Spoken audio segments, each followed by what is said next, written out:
Bonjour, je m'appelle Rupert, je suis le papa de Gustave, qui aujourd'hui a 13 ans et qui est tombé malade du North Fires il y a bientôt 8 ans. Le North Fires a commencé en 2017. En rentrant d'un week-end, on a vu la première crise d'épilepsie. À l'époque, on ne savait même pas ce qu'était l'épilepsie. Ça nous est tombé de manière assez brutale à ce moment-là.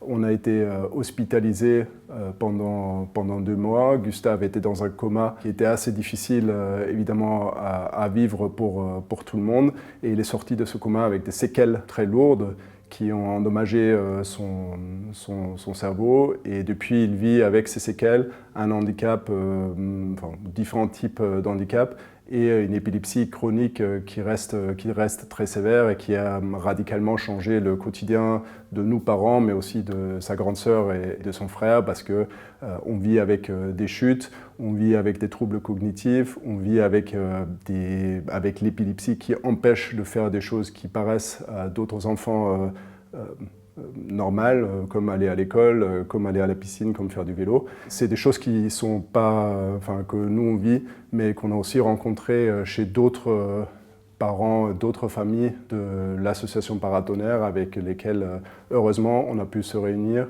et avec lesquelles on a pu échanger autour de ce syndrome.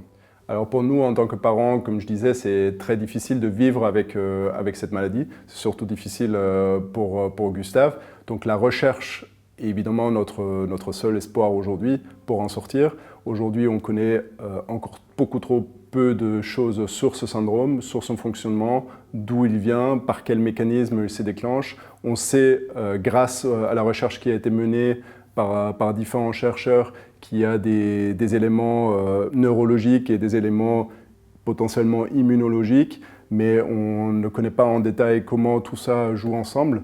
Donc en tant que parents, c'est extrêmement important pour nous de faire avancer la recherche parce que notre espoir porte là-dessus pour un jour à la fois améliorer évidemment la vie de notre propre enfant, réduire le nombre de crises qu'on rencontre au quotidien, mais aussi éviter que de nouveaux enfants, d'autres personnes et d'adultes d'ailleurs, vivent la même chose.